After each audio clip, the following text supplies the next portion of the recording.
how to maintain a healthy weight. So some people are trying to lose weight, some people are trying to gain weight, but what about those who are just trying to maintain the weight that they're at currently? If you're one of these people, this is the video for you. You could be struggling to maintain your weight, maybe because you feel like you're trying different things, different diets, and then you're going like up and down in terms of weight, and you can never really stick to a weight that is right for you. Or you could also feel like you found what works in the sense that it maintains your weight, but it's too much effort, so then you find yourself like slipping and then gaining weight back. In either of these cases, you're not doing something right, and this video is for you. The goal to maintain your weight is for it not to be an effort. The goal is for you to be able to eat balanced meals and listen to your body and eat things that you enjoy without restriction, all while making sure to nourish your body properly and give yourself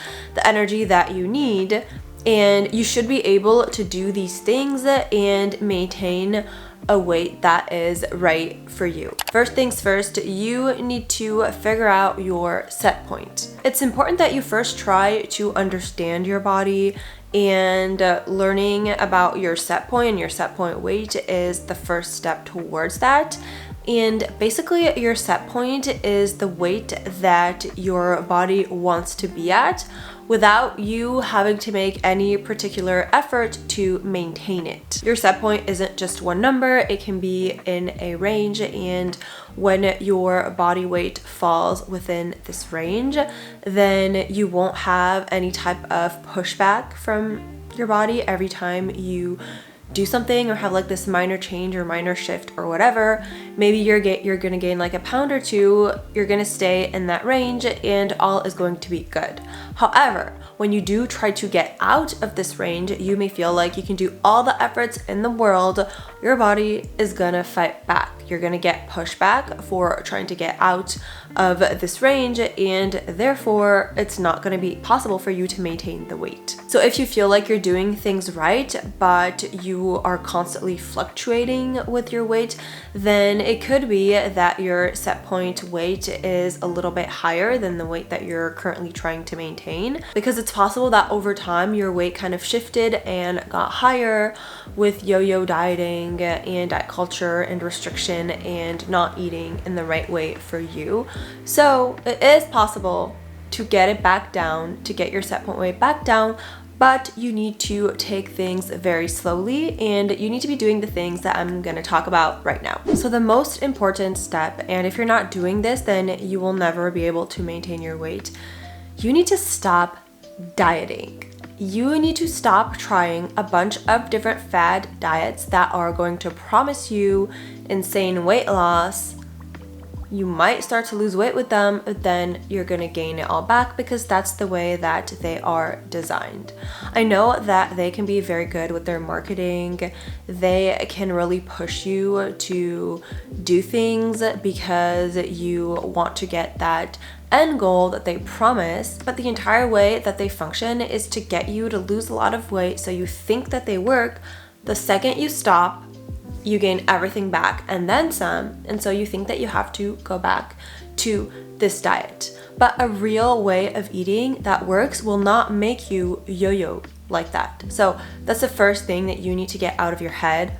All this dieting, you're never going to be able to maintain your weight when you're on a diet. The hard thing about maintaining a healthy weight is that people who have always been their healthy weight, or who have always kind of without thinking subconsciously maintain their weight, they're not going to be worried about maintaining that weight because that's what they've always been doing.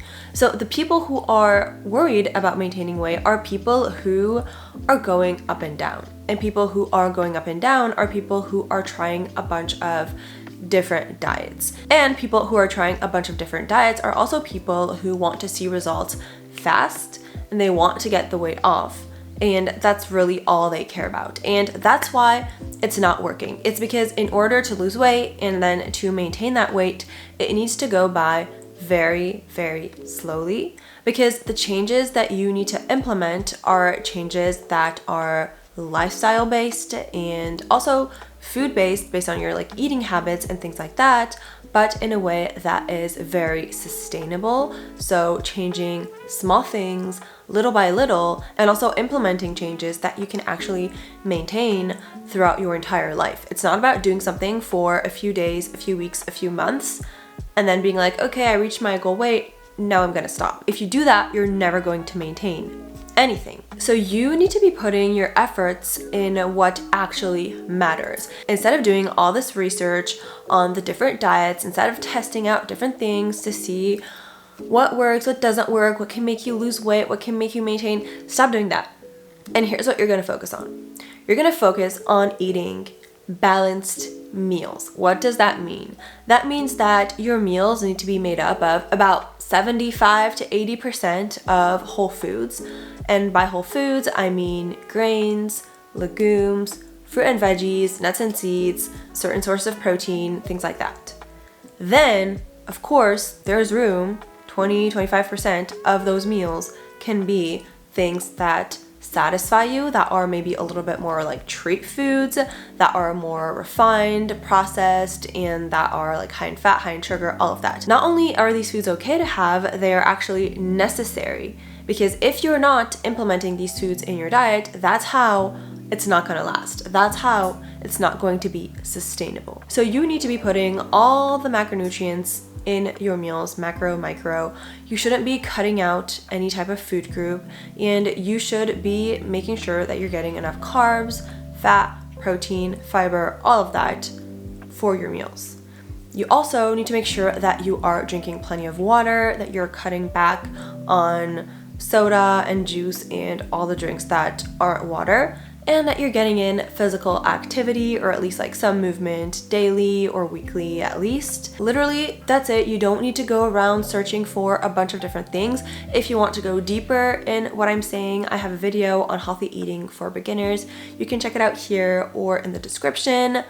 But stop, ditch like all the diet books, ditch all of that, and just stick to the nutrition basics that have been proven to work by science. Now, another really important thing to focus on, which is actually like the secret to maintaining your weight, is to focus on your hunger cues. Eating past your needs is a big thing that can make you gain weight. And I am not for having like calorie counting or portion size counting, serving size, all of that, because our needs are very individual to our own bodies. And that's why the main thing you should be focusing on in order not to get too much food and energy is your own hunger cues.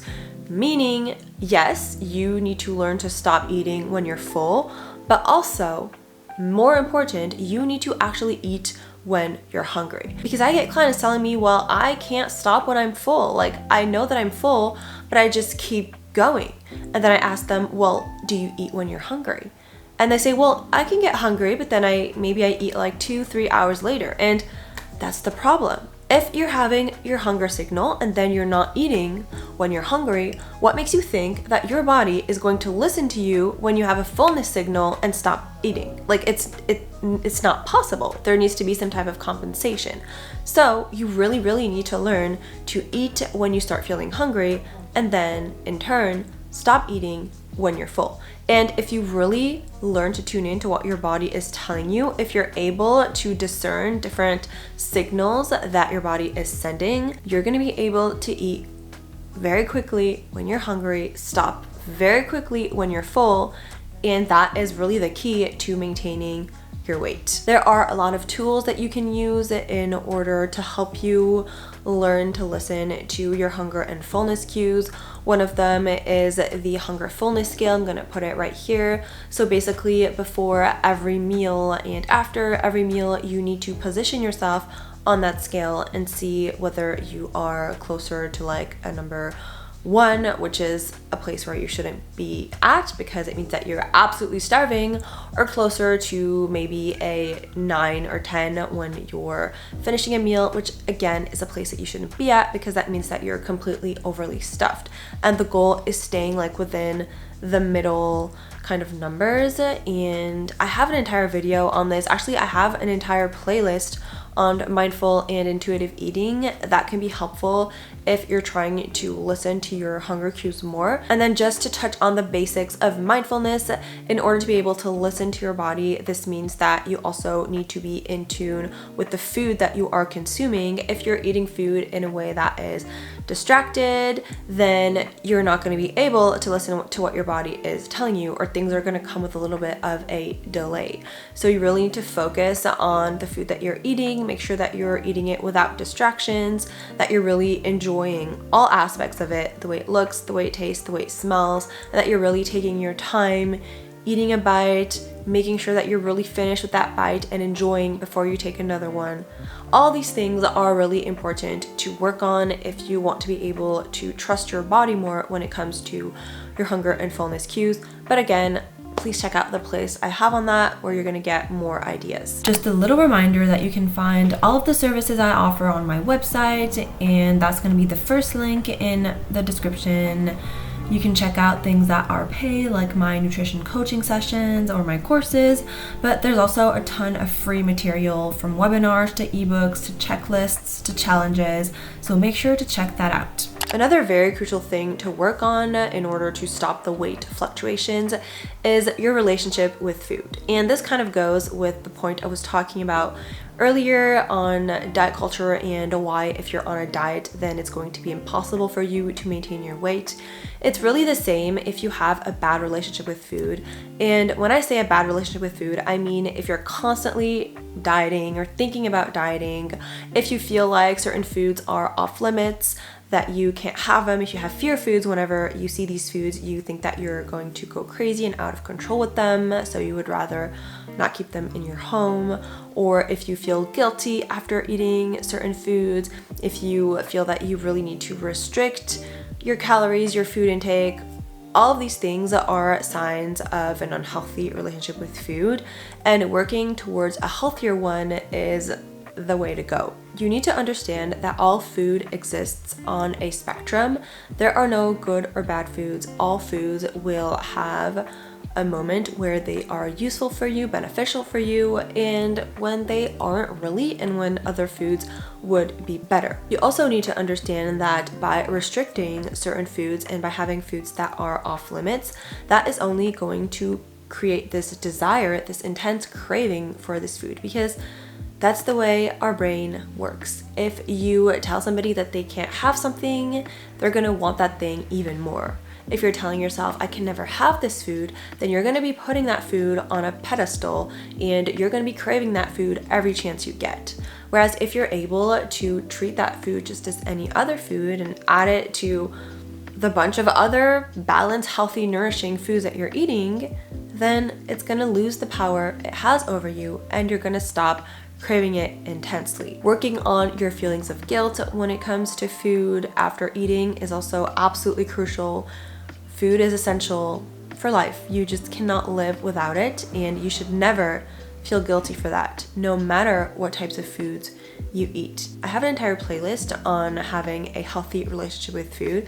Again, you can check it out here or in the description, and that's really going to be a major pillar of being able to maintain your weight. And finally, once you've done all of that, you need to stop micromanaging your weight. Throw out the scale. You do not need to be weighing yourself every 2 seconds to see whether you've gained a pound or not. You're going to have small fluctuations. That's totally normal, as long as they stay within your kind of like set point range. That can be like maybe 5 to 10 pounds. You should not be stressing over the small fluctuations. If you're constantly doing that, then you're never going to rest. You're never going to maintain your weight, because as humans, our weight fluctuates. There are a bunch of things that can cause your weight to fluctuate over a small period of time that do not include actually gaining pounds of fat. So you need to get that out of your head, and you need to trust that if you're doing the things that I talked about previously, you are going to reach the weight that is right for you. You're going to get to your set point weight range. And it's going to take time. Like, this is not going to happen overnight. But once you get to that point, you're going to be able to maintain your weight with little effort. Now, if you find that you're struggling to maintain your weight, even if you're doing all the right things, it just could be that your weight that you're meant to be is higher than what you want. And in that case, you really need to do a little bit of an introspection and see whether it's more important to you to struggle your entire life with eating and your relationship with food and dieting and all of that, and like this food obsession, in order to fit into a smaller body, have a smaller weight that you think is the one that's right for you, or if you're willing to accept your natural weight, which may be like a little higher than, you know, the weight that you want. That is not a decision that other people can make for you. I always encourage people to go with the weight that they will naturally fall on after doing all the things I talked about over a long period of time. It can take time. If you've dieted a lot and if you've grown really resistant to a lot of these things, then probably your weight is going to be higher, your metabolism is going to be lower, and it's going to take time. But it can get back to a state where your weight is lower. But if not, because again, we're all different. Some people are heavier than others, some people are taller than others, some people are blonde. You know, there's like a bunch of different factors that go into this, and you also need to have some type of acceptance towards that and understand that you're not going to be able to modulate your weight to be exactly what you want it to be. Or maybe you will, but like at what price? That's really the question to ask yourself. Like, are you willing to do that? Please remember that your genetic plays a role in your weight, and that sometimes, even if you're doing all the right things, you're going to be heavier than other people, and that's completely okay. All you can do is focus on doing healthy things that are good for your body, your soul. Again, the things I talked about, the things I talk about in other videos. And if you're doing that, then you've won it all. That's it for this video. Thank you so much for watching. If you enjoyed it, don't forget to like it and subscribe, and see you on my next one. Bye.